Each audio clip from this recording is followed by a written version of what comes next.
Hi, this is Dennis with Second Chance Tackle, and today I'm going to be working on a reel that I recently acquired.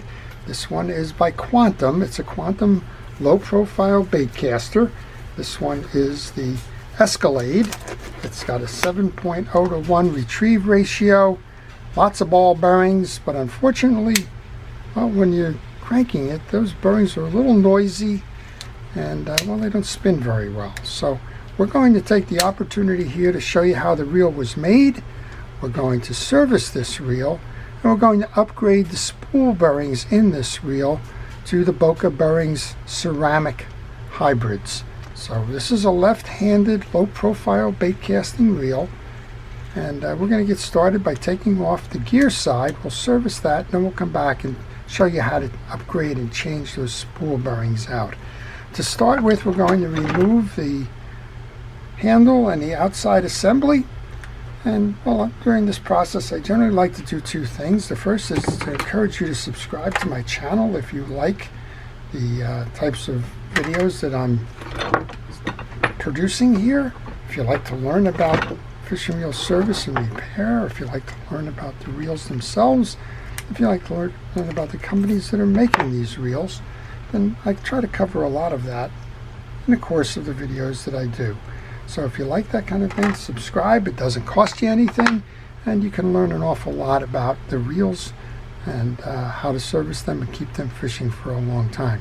For example, Quantum just got acquired recently by a company, Brother Products, and they own the Lose brand. And where Quantum was a flagship brand of the Quantum Zebco line, it's now going to be a secondary brand.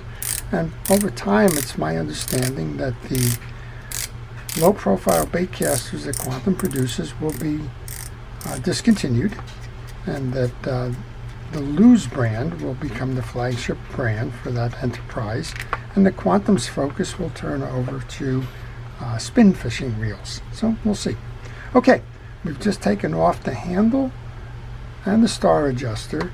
And this is the second part that I like to make early on in the videos, and that is to take pictures as you start removing the pieces and parts. You'll see that we have a click or a noise maker. There's tension washers in between. Underneath that is a bearing shield washer. And then we have the clutch assembly, the bearings, and the anti-reverse clutch inside. Okay, the pictures help because if you get stuck along the way, it is a way to help you to recapture what was, looking at the orientations, where those pieces and parts go, or where they were before you started to take them apart. And don't think that it's beyond you to forget the sequences in that. I just had two reels come in, and one of them had a very interesting set of parts in the wrong places, and of course the customer was wondering why it wasn't working the way they thought it should. All right, we're going to take the three of these screws out that are obvious, and we may find that there's another one behind the spool that's holding it in. Yeah, I'm going to think that that's exactly what's happening here, so we want to remove the spool. To remove the spool, this one doesn't have a spool case lock on it. I believe it's simply push down on it, just that little bit of a turn. Then you can pull out your assembly. That's one of the bearings we will be replacing. Bring the spool out on that side. This is the other bearing we will be replacing. And in the back here, inside that spool lip, you will see there's one more screw in there, and that one also has to be removed in order to free up that case. When you take these pieces and parts off, have a strategy for what you're going to do with them.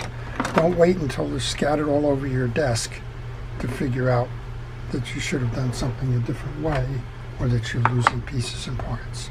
Okay, the four pieces are out. This should remove now. It does. And well, I can tell that this has been a pretty heavily used reel, just from the dirt and debris inside this. There's some film on the case. There's some other things going on that said that it hasn't been serviced in a while. Before I go very far, I like to remove those two yoke springs here.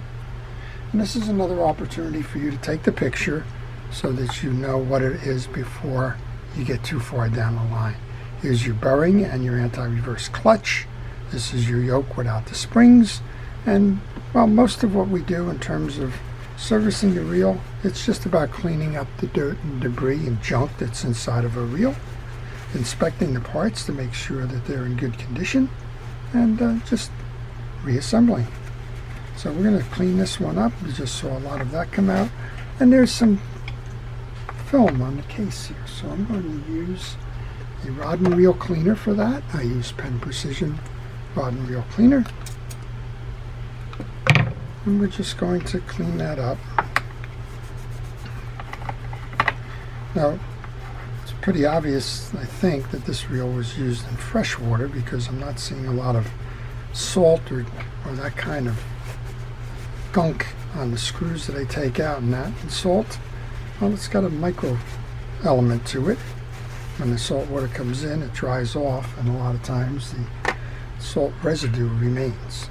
All right, let's deal with this first. Take the picture before you start doing anything. We've got the anti-reverse clutch.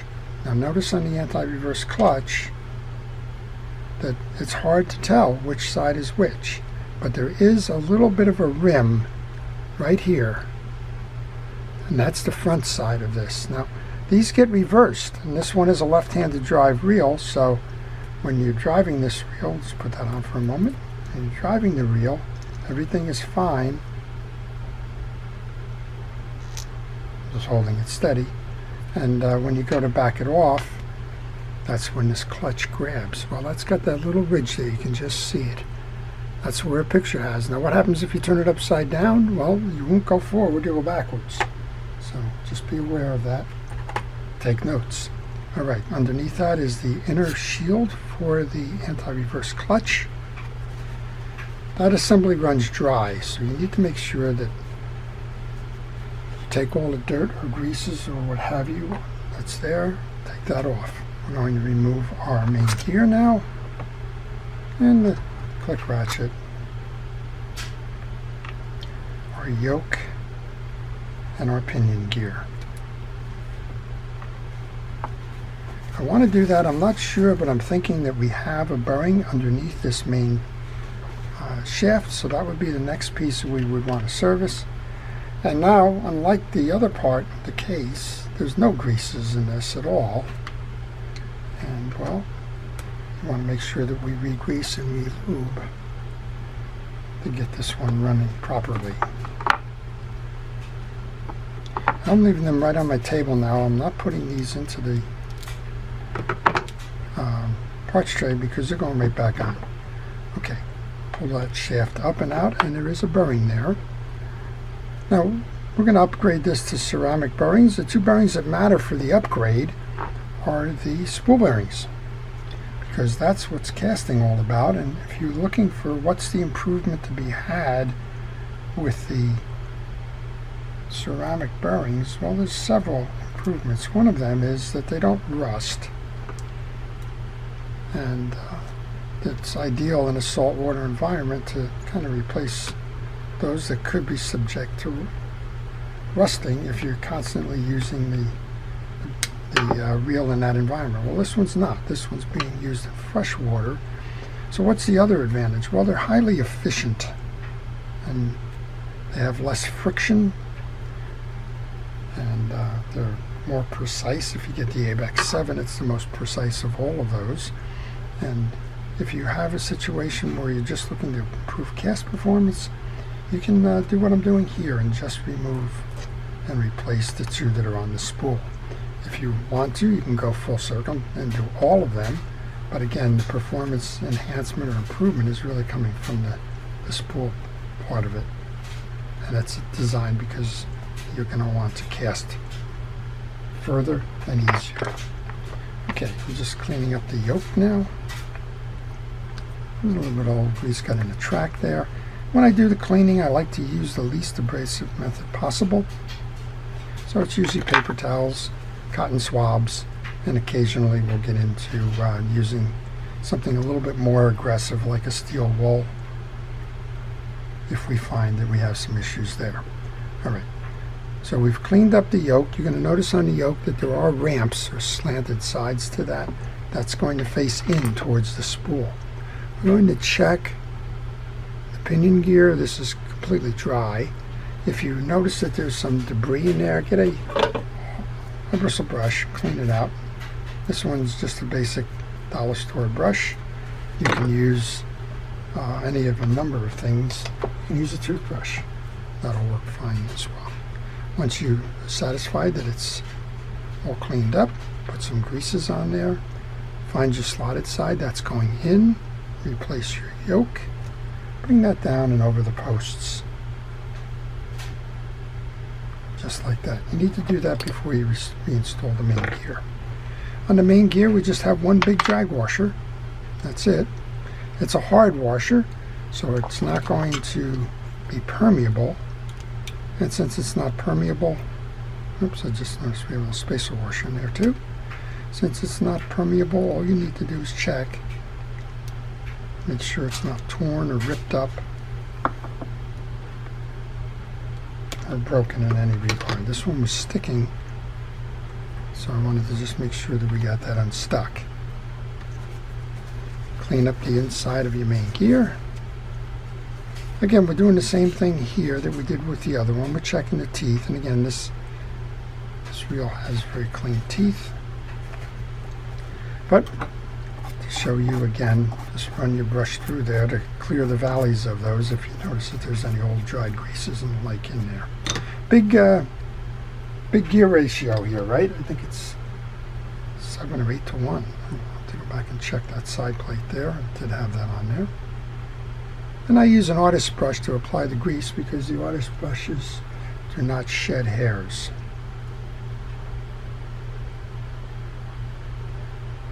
And you don't have to get the grease in every tooth because of the difference in the gear ratios. The teeth will spread that grease over time. All right, let's put the main gear back on. We did notice that there was another spacer in here. I'll put that back on. We're going to reinstall our drag washer. And then we have our cap washer. And the cap washer's got a bell with the top side up. Now that's interesting because this must be used on multiple reels. A lot of reels will have 2 tag ends that sit in here. That's not on the inner spacer for your anti-reverse. That goes on. Remember what we said, the part with the lip goes up. And this is a lefty. So if you find yourself with a right-handed reel, that lip would go down. All right. 2 more pieces here on the inside. The spring goes on.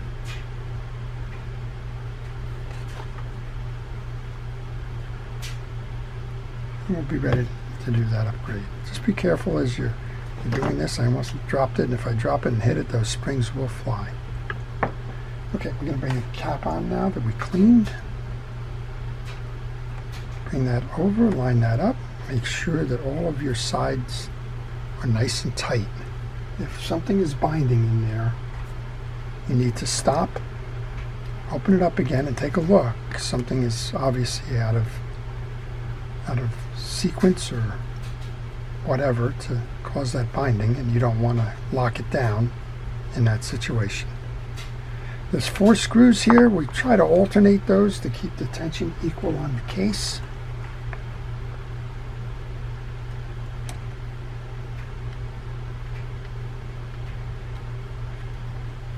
So I'll do that right now. Here's the one in the back.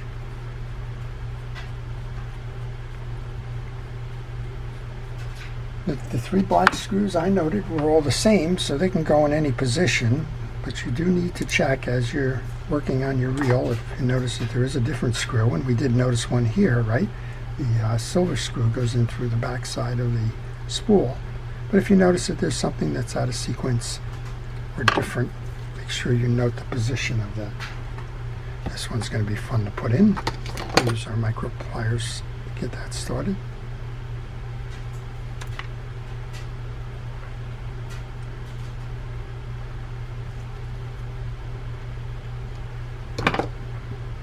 I get asked every now and then what that micro plier is. That micro pliers is a crescent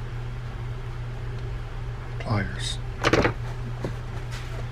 And all those years ago, my dad swore by Crescent, and every time I see a Crescent product, I think of my dad. How do you like that? All right, you put a little bit of oil onto the track here. Put oil in here for your pawl. Yeah, I got this one when I purchased a lot. It included this as one of the reels in that lot. Wasn't quite sure what I was getting at the time, but I do like to fish with left-handed bait casting reels. I am naturally right-handed, but what happens with the left-handed reel is you don't need to switch the pole after you cast.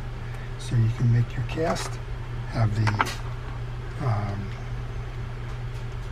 line hit the water and start reeling rather than swapping it off. Okay, putting our star adjuster back on. Now when you get to this point, you may find that it's binding. What you need to do is to take a screwdriver, push in on that point, which is your noisemaker. That will allow you to continue to seat that star adjuster. The star adjuster goes on in a counterclockwise manner. Now you can hear the click going in, telling you it's setting. And we can finish off the balance of the gear side by putting the tension washer that goes between the star adjuster and the handle. The handle's got a little bit of debris on it. We'll get that cleaned up.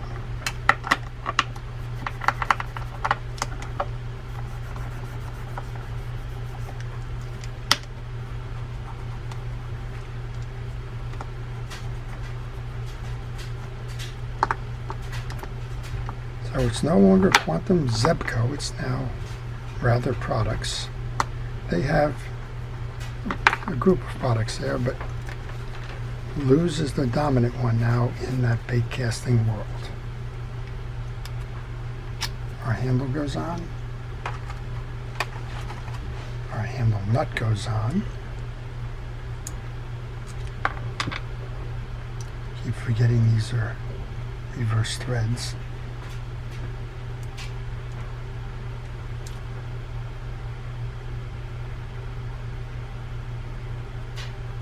Lefty is a mirror. So if you're working on a left-handed reel, it's opposite the right hand, so you have the counterclockwise threads that are tightening this up.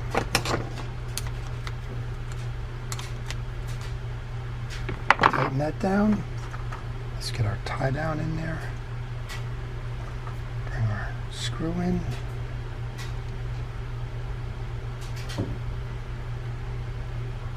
And those of you that know me know that I don't play well with small pieces and parts. So this is always a good time to tell you if you have any questions on this reel or any reel. If you leave those in the comment section, I do try to answer those for you. Give it a quick spin, make sure everything's turning the way it should. All right, let's go over and show you how to replace the bearings then. Let's start with the easy one. Again, I got these from Boca Bearings. If you're interested, the Boca Bearing site includes a variety of the bearings that you have. And why order from them? Well, you order from them because they're a reliable supplier. You know what you're getting, and it's backed by them. It's not necessarily something that you're just going to order off the internet and not be certain that what the claims are real. In other words, you're going to pay a lot more for an ABEX 7 bearing than you are for a 5, and sometimes people will tell you they're 7s and they're not, right? Okay, there's a pentagon clip that goes here that holds that bearing in. You should be able to just pull that bearing out. I just used this little pick to do that. Looks like it was kind of glued in the back. Maybe that's one of the reasons why this hasn't been performing very well. And then you'll take the appropriate sized bearing and put that back in. And one of the things you do is you measure those bearings before you order.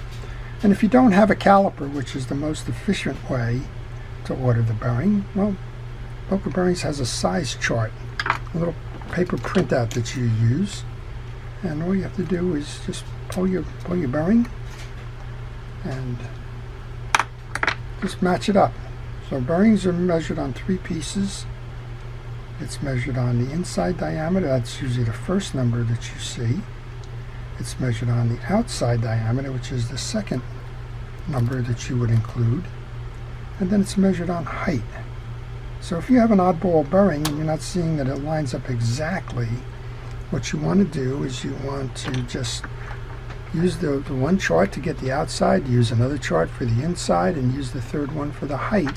And you'll be able to figure out what one it is that you need, and then you can message them about supplying you with that bearing.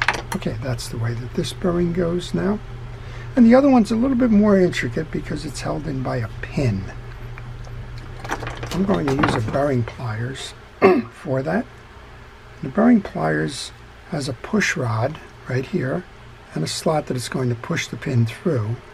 And then it has 2 grooves on the back to reset that pin.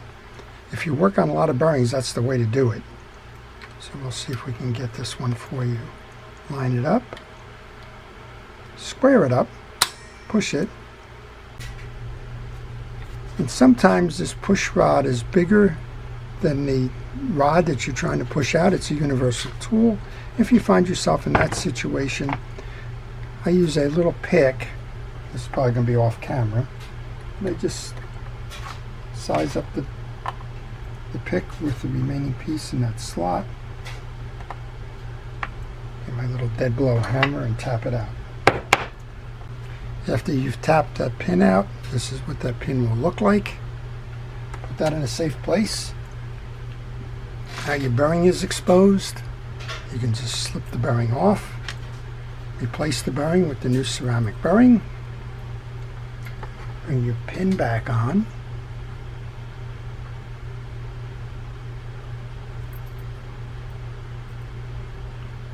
Get that started with your finger. And now those 2 grooves come into play. You have a pusher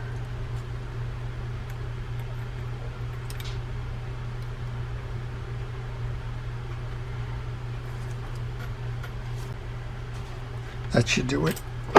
And now you have your pin reset half and half. Okay, 2 bearings are out of the way. New bearings on. Give it a spin. Look at that spin. Wow, you can't even see that, but it's great. All right, they run dry. So install your spool. Let's take the cover again. That runs dry. You don't need to do anything with those magnets. Remember when we took it off, it was a bottom tilt, so we'll bring that back in. We want to tighten our drags down.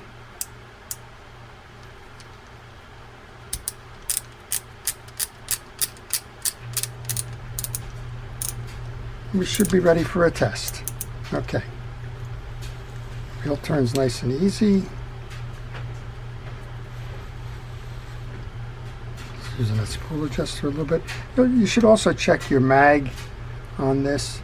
So on the mag, you have the least amount to the most amount, all the way over here, the max. And generally what they recommend is if you don't know where it belongs, put it in the middle to start. And you can adjust that by the weight of the lure in terms of how much or how little mag you want. But you should be able to hold your reel out, use the free spool, and if the lure drops to the ground without backlash in the spool, you've got it just right. All right, we're in free spool. How did we do? Okay, I think we need a little bit more of an adjustment on our tension here. Beautiful. Very nice. This one's going to cast beautifully. And again, if you want to take all the tension off of that, and you can just see how it'll just run free and easy. All right, there you go. So that's how to take apart, how to service, how to install hybrid bearings in the reel, and how to keep it fishing for a long time to come. I can't wait to put this one on a rod and get this one out there fishing and see how it performs in a real water situation. I hope you've enjoyed that. Before I leave, I want to thank our first responders, our police, fire, safety, rescue, and everybody involved in keeping us out of harm's way. I truly appreciate your efforts day in and day out. I want to thank the channel viewers, everybody who's watching. I appreciate the input that you have, your continued watching, and, well, the comments and community. This is Dennis with Second Chance Tackle, wishing everybody a great day.